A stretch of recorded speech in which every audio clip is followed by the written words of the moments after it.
One of my lucky subscribers is going to win a $650 multi-process welder that also welds aluminum. And today we're going to do a bunch of testing on it. Stick around.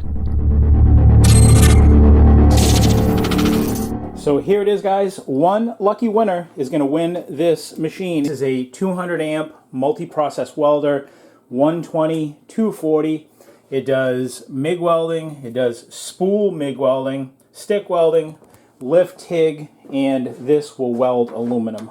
And it also takes the big reels. This is a nice machine, and I'm excited to give this away on October 10th, 2022 to one lucky subscriber. If you want to know what you got to do to get in on this giveaway, I'll put a link to the video up above. Make sure you read the video description. Make sure you watch the video so that you know that you're qualified to win this. Then when we're done with this giveaway, we're doing another one right there. Without you guys as my loyal viewers and subscribers, none of this stuff would be possible. I'm blessed to be able to do this, so I want to give back to the community that has been generous to me. One other thing that I want to do today is that you guys are always asking, does the readout on the machine, or any of this machine, whether it's Yes Welder, whether it's Fronius, we're going to find out, does the output on any of these machines match their rated output to what you're actually receiving at the working lead? Well, we're going to find out. I've got a clamp on amp meter. We're going to fire this up here today. We're going to go through some of the settings. I'm going to explain to you what the features mean. We might do a little bit of welding. And what I want to do is actually check and put this clamp on amp meter on and see, does the reading here equal to what it's actually receiving on the output? We're going to find out. There we go, guys. I even put a little bit of bling on it for whoever wins this. So the consumables or all the supplies that you see me using with this welder, I'm going to be using my own. So these may not look like the ones that you get because I don't want to dig into the stuff that I'm going to be giving one of you guys. I want to keep this stuff all boxed up. You can see here's the adapter power cord, your gas hose. You got a nice heavy duty MIG torch, graphene liner to weld aluminum. You got your stinger leads, you got a bunch of drive rolls, all this stuff I go in that other video, so go check it out. So I'm going to set this stuff aside because I don't want to go opening up this. I don't want to go tampering with any of those packages. I'm going to just seal this up and put it away. Like I say, so the things that you see me using in this video, like the ground clamp may look a little different or whatever, that's because I'm using my stuff. I don't want to use the stuff I'm giving to you. So that I'm not being redundant, guys, I don't want to go too in depth over other functions that this machine has because I covered them in last week's episode, but this is a 4-process machine. So as you can see here, it's got manual MIG, it's got synergic MIG, so this is a synergic machine. It's got stick welder, and it's also got lift TIG. But for today's purposes, we're going to be looking at stick welding, and we're going to go over all the features of that. For maximum to minimum, 20 amps is the minimum side of this for amperage, up to 180, and that's when it's on 220 volts. Now I've just plugged it into an adapter cord, so now it's on 120 volts. Now the machine goes down to 20 and up to 146. So you can do a lot of stuff. You can easily weld 1/4-inch steel with that, no problem. And the way we get to the stick welding mode, guys, is we just press mode, and it's bringing us in through the different processes that we can do. So now we're on to stick welding, as you can see right there. And then this knob, as I've showed you, just turns it up and down. That just changes your amperage up and down. So just for the heck of it, let's just set it to 70 just to have a number to go by. And then what we do is we press that, and you can see it's got a number, it's got the word dig, and that goes from 0 all the way up to 10. Now what dig is dig is similar to hot start, except that the dig feature activates during the entire welding process rather than just at the beginning, like when you do hot start. So what it does is it helps to stabilize your arc, and it helps to prevent sticking. So if it senses that your current is starting to drop along the workpiece, it'll actually boost that level up just a little bit to help stabilize this. Then our next parameter is hot start, and that is from 0 to 10. Now hot start, I kind of already explained it. It's an increase in the welding current, but that's just at the beginning. And what it does is it helps reduce the risk of poor fusion at startup. What it's doing is as soon as you initiate the arc, it's just giving you a nice boost of current right at the beginning, and then it tapers back off. And it also helps with starts. Makes for a nice crisp start, so you don't get like a sputtery start. Makes it real sharp.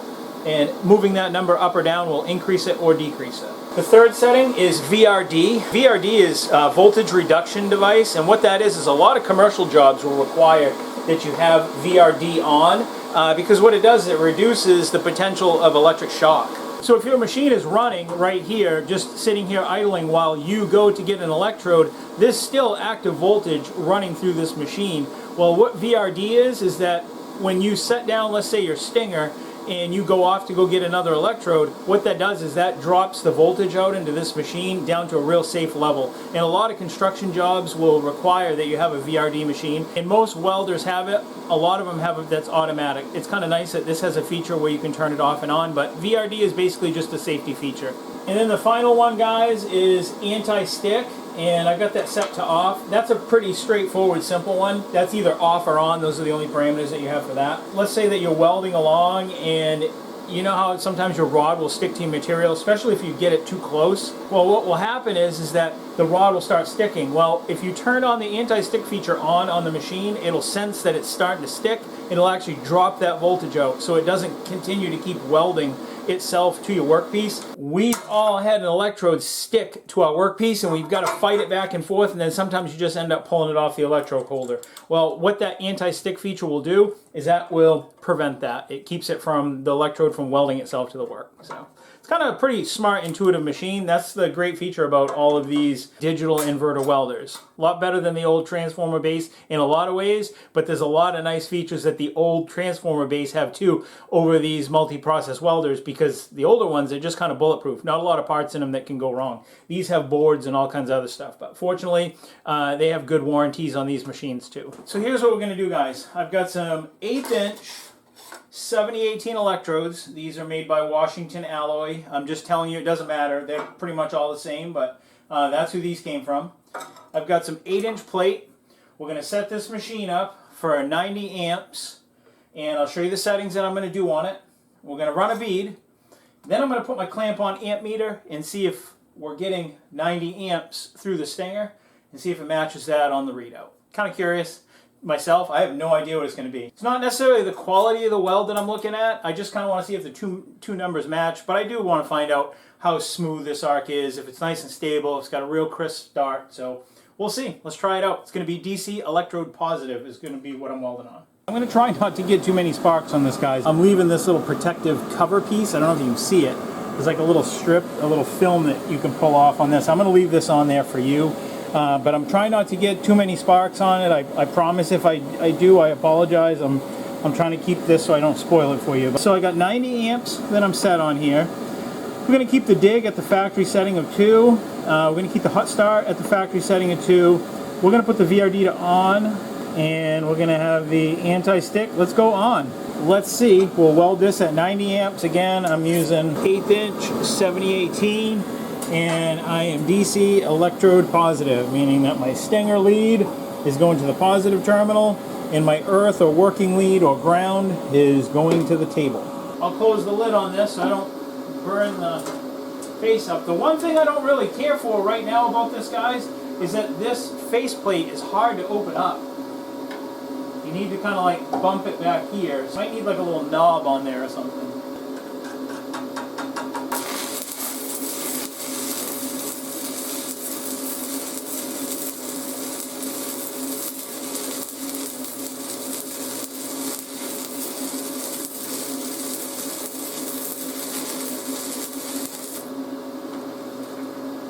Wow, that was super smooth, guys.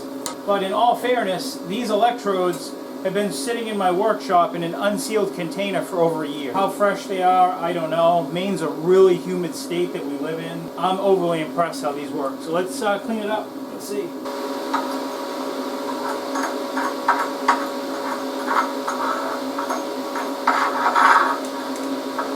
Oh yeah. Looks nice, and got a little bit of slag peel, which is always nice. This is the first arc I've struck in probably over a month, so pretty happy with that. This machine's actually making me look like a pretty good welder, guys. It actually doesn't look too bad. This is the side where I started. I had a little difficulty starting, but that's hard to say whether it's the rod or not. I don't know. Like I said, these been sitting for a year. So I could turn the amperage up a little bit more or even turn up the hot start just a little bit to get a little bit crisper ignition at the beginning, but I'm going to leave it. And we're going to put a clamp-on ammeter on it and check it out. But yeah, all in all, I think this is pretty good. Might have gone a little bit hotter. It might have had to bump up the hot start maybe another 1 or 2. Here we go. I literally bought this tool, guys, just to do this out of curiosity. And this wasn't cheap.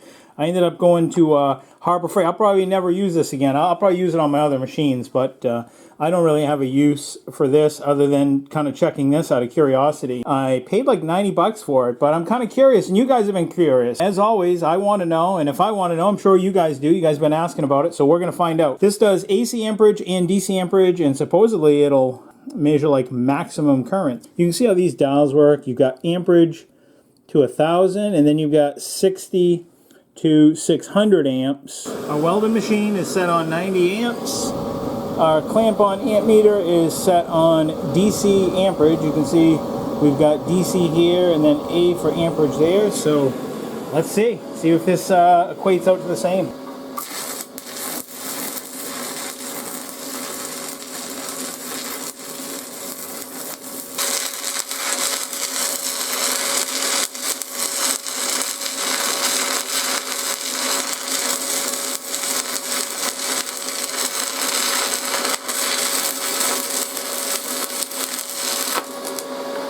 I would say that's actually pretty impressive, guys. So 81 was the lowest number that it saw.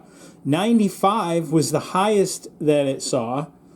And that was a 14 amp spread between those. So that 95 is probably that dig number of 2. So if the amperage starts dropping too low, then it will actually ramp it up throughout the entire cycle.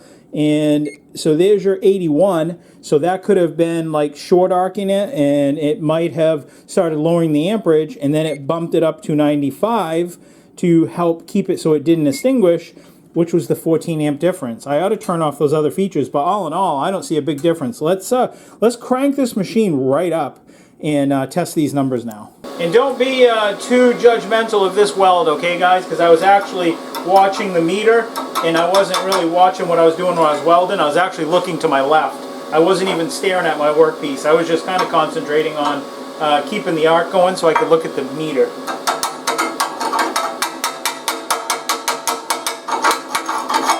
Yep, this welder is making me look like I know what I'm doing. Let's get rid of some of these variables. So we'll turn off dig, we'll turn off hot start, the voltage reduction is going to be off, and anti-stick is off. So let's let it get back to the main menu. Let's crank it all the way up to 180 amps, see what it does. It's a lot of amperage, guys. You ready?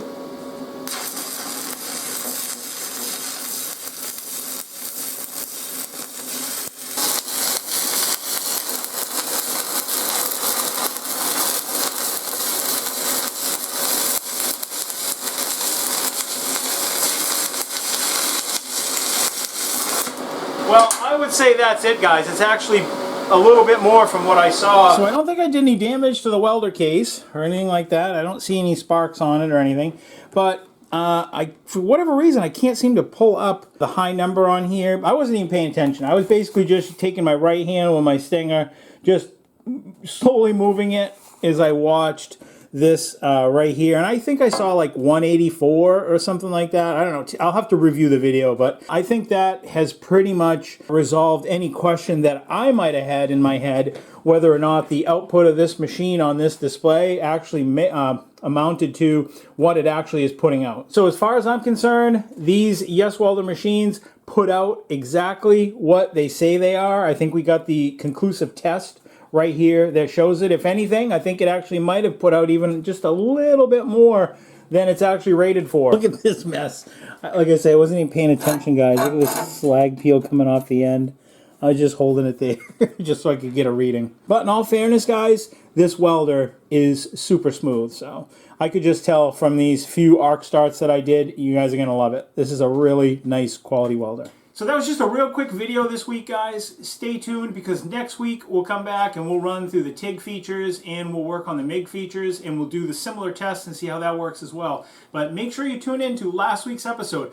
I'll have a link up above and I'll put it down in the video description to make sure that you're eligible for this machine because on October 10th 2022, I'm going to be giving this away and announcing it to one of my lucky subscribers. And as a reminder, guys, I'll never reach out to you personally asking you to pay shipping or freight or any other thing. I'm going to announce the winner on October 10th, 2022 by midnight. The winner will have a certain amount of days to get a hold of me. I'm going to have it announced on all my social media pages, so make sure you're subscribed not only to here, but you're following me on my other pages so that you know who the winner is. If anyone reaches out to you in the comments section saying you won or any other this nonsense, it's not me. I will never reach out to you on a one-on-one basis. You can reach out to me and we may correspond back and forth, but I will never reach out to you personally for your details. You have to reach out to me. That way you know that you're reaching an authentic person. And you will initiate that through the About section in YouTube, and you will see my email address. Click on that, send me an email. So go check out that other video. Make sure you're eligible. Make sure you're a subscriber here, because one of the subscribers is going to be one of the lucky winners to win this $650 machine. Yes, Welder doesn't even know I'm doing this. New videos every Friday, so I'll see you guys then. Like, comment, subscribe. Until next week, guys, I will see you then. Take care. Bye.